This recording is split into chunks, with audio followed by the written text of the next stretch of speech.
Bonjour et merci d'être fidèle au journal Écho de Lyon Décideur. Mettre l'intelligence collective au service de la transformation des PME, c'est le but de la journée organisée le 27 novembre prochain par la CPME du Rhône à l'IAE Business School of Business. On en parle avec Franck Maurice, le président de la CPME du Rhône, notre invité aujourd'hui. Bonjour. Bonjour Jean-Pierre. Merci d'avoir accepté notre invitation. Alors c'est déjà la 3e édition de Métamorphose.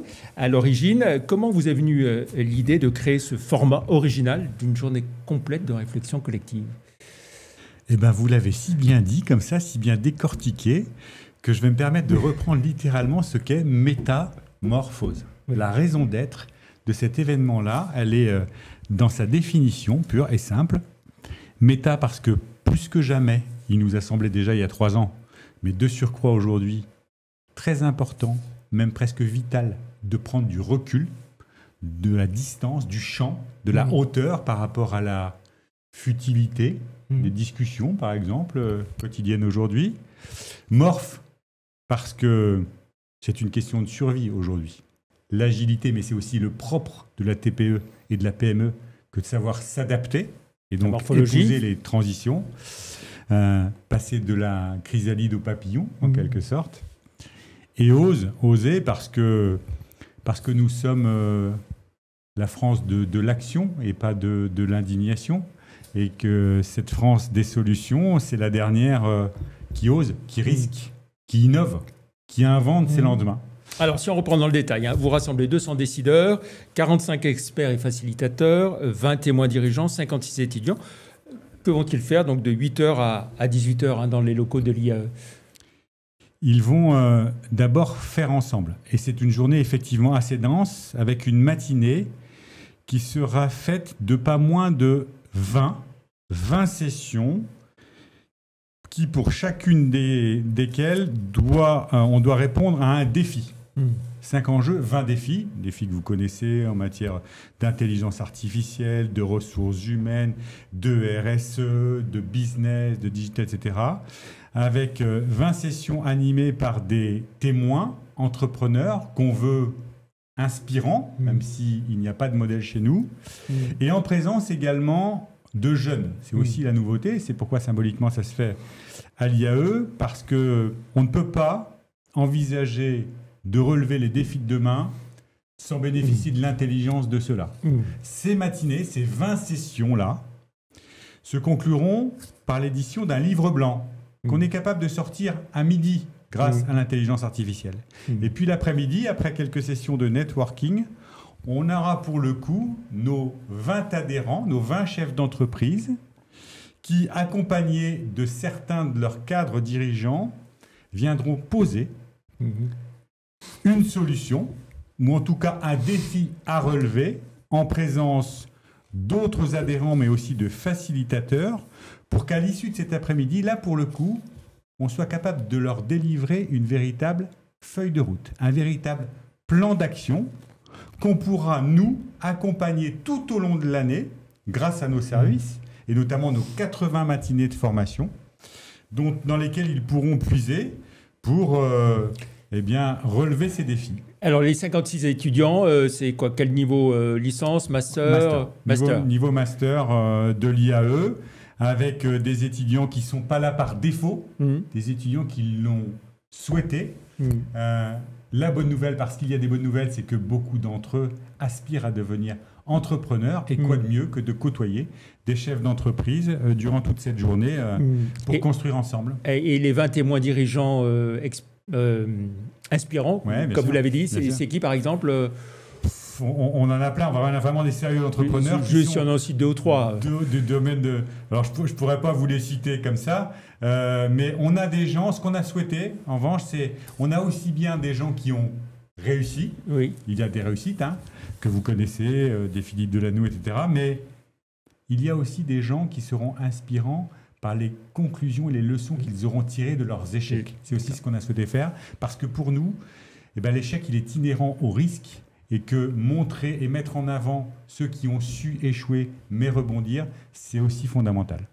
Et alors, les 45 experts, là aussi pareil, les facilitateurs des coachs, des spécialistes de l'IA aujourd'hui, des partenaires aussi, des partenaires banquiers. Par exemple, si on prend l'enjeu de la robustesse, on voit bien que les défis sont différents de ceux d'hier. Les défis nouveaux, c'est celui de la trésorerie. Très concrètement, il y a 3 ans, quand on a initié cette édition de Métamorphose, les sujets, c'était la RSE, le développement durable. Aujourd'hui, c'est quoi? Il y a 2 sujets, 2 défis nouveaux qui se sont imposés à nous, à nos yeux. C'est le sujet du cash, le sujet de la survie par la trésorerie. Et puis, il y a un autre défi qu'on n'imaginait même pas, c'est celui de la santé. La santé des dirigeants et de ses collaborateurs. Celui de la charge mentale. Donc, on a par exemple des médecins, on a des addictologues aujourd'hui. C'est très important d'envisager et d'embrasser l'entreprise, l'entrepreneur et ses salariés sous tous ces angles-là. Et alors, est-ce qu'on peut dire que chaque dirigeant, vous l'avez un peu évoqué, mais de PME repart de cette journée avec des réponses précises et personnalisées sur ces enjeux de transformation auxquels il est confronté? C'est notre marque de fabrique à la CPME. Il y a ceux qui tchatchent, d'accord, hein, et puis il y a ceux qui font. Eh bien, j'espère qu'on est dans le faire et qu'on est dans l'accompagnement de ceux qui le font. Et après, il y a un suivi tout au long de l'année. Tout au long de l'année, effectivement, à travers l'ensemble de nos services. Alors, par rapport aux 2 premières éditions, est-ce que vous avez apporté des gros changements Clairement, c'est qu'aujourd'hui, on est capable, j'ai vu la 2e édition, on est capable quand même de sortir un livre blanc en fin de matinée. En fin de matinée. Sur les 20 défis qu'on aura pu évoquer ensemble tout au long de la matinée. Très bien. Donc, 27 novembre. 27 novembre, toute la journée. 8h-18h à l'IAE. Un mot sur les débats du Parlement, l'examen du projet de loi de finances, du PLFSS, projet de loi de financement de la sécurité sociale. La suspension de la réforme des retraites a donc été votée mercredi. Est-ce que vous admettez aussi, vous, avoir votre part de responsabilité dans cette suspension? Oui, bien sûr.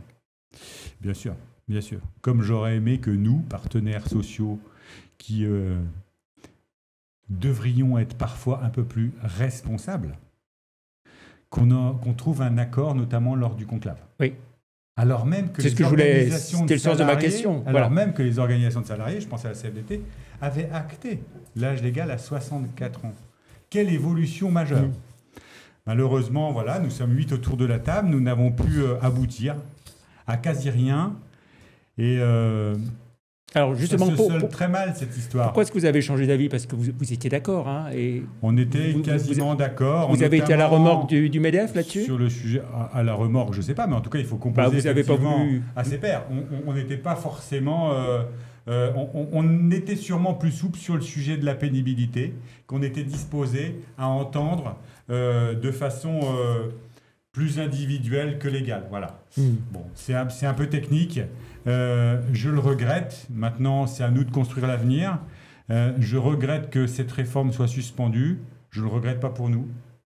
Je le regrette pour nos enfants, sincèrement.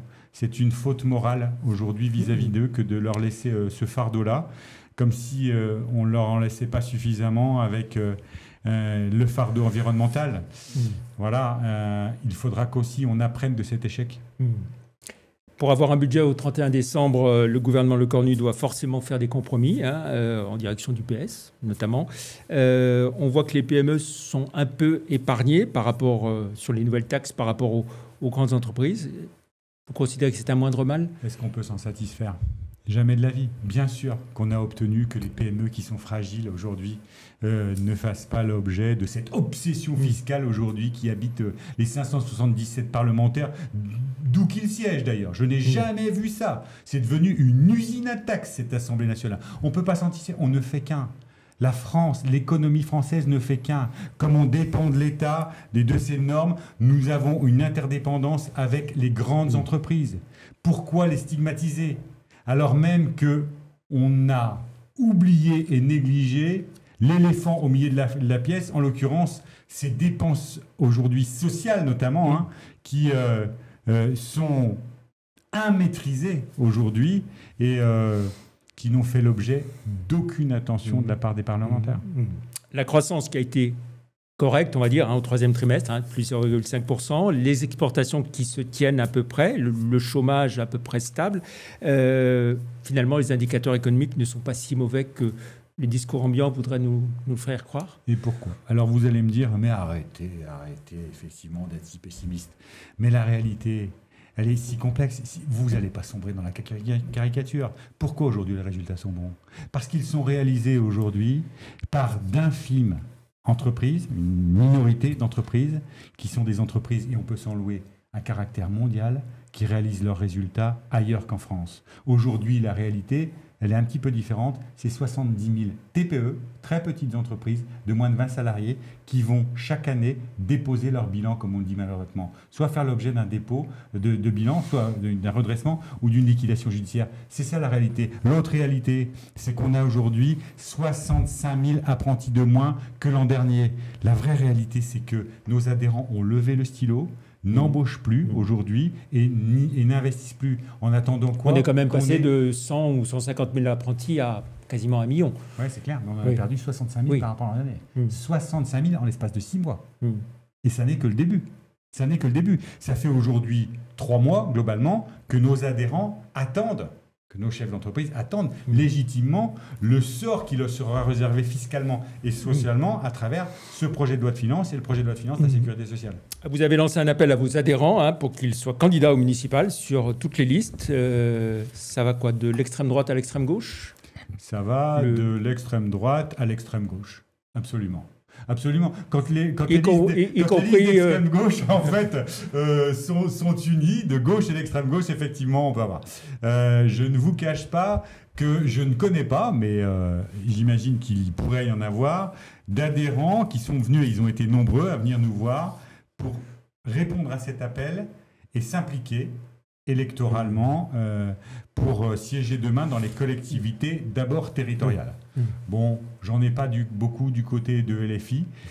Très clairement, ça peut s'expliquer. Je ne comprends pas et sur toutes les autres listes que j'ai vu, certains de leurs parlementaires ne nous entendent, nous, patrons de TPE, que comme des profiteurs ou comme des assistés. Comme des assistés. Je rappelle que 98% des entreprises comptent moins de 20 salariés, mesdames et messieurs les députés LFI, et qu'un quart d'entre eux ne touchent même pas le SMIC. J'aurais aimé les voir... Monsieur Ruffin, il fait la différence. Monsieur Ruffin fait la différence. Mais il n'est plus LFI. J'aurais aimé les voir soutenir ceux-là, ceux qui font la vraie vie, le tissu économique de proximité. Les têtes de liste à Lyon, la métropole, seront auditionnées par tous les responsables patronaux ici, à Lyon, tous ensemble, MEDEF, CPME, U2P, c'est ça? Oui. Parce que ici, c'est une première? C'est une première. Et je pense que ce sera une première nationale. Ici, à Lyon et nulle part ailleurs, jamais, en tout cas, je m'engage, moi, à ce que, parce que nous ne serons jamais assez nombreux pour défendre l'entreprise, quand on interpellera nos élus qui vont conditionner un peu quand même le lendemain, demain, parce qu'ils géreront la ville, notamment la métropole de Lyon, que ces élus-là sachent qu'il n'y a aucune faille entre nous, que nous ne parlerons d'une seule voix pour défendre les derniers qui risquent, qui innovent, bref, peut-être qui vivent.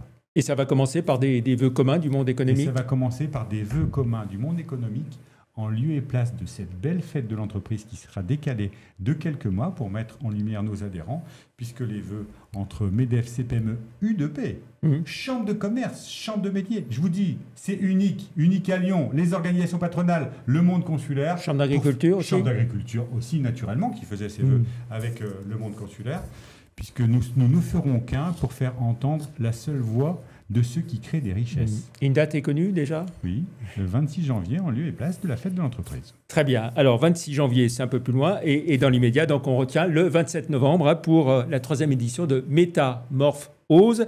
Le 27 novembre, donc, de 8h à 18h, à l'IAE School of Business. Merci beaucoup, Franck. Merci à vous. Et très bonne journée, bonne fin de semaine. Et puis, on se retrouve vendredi prochain pour un autre Journal Éco. Merci, au revoir.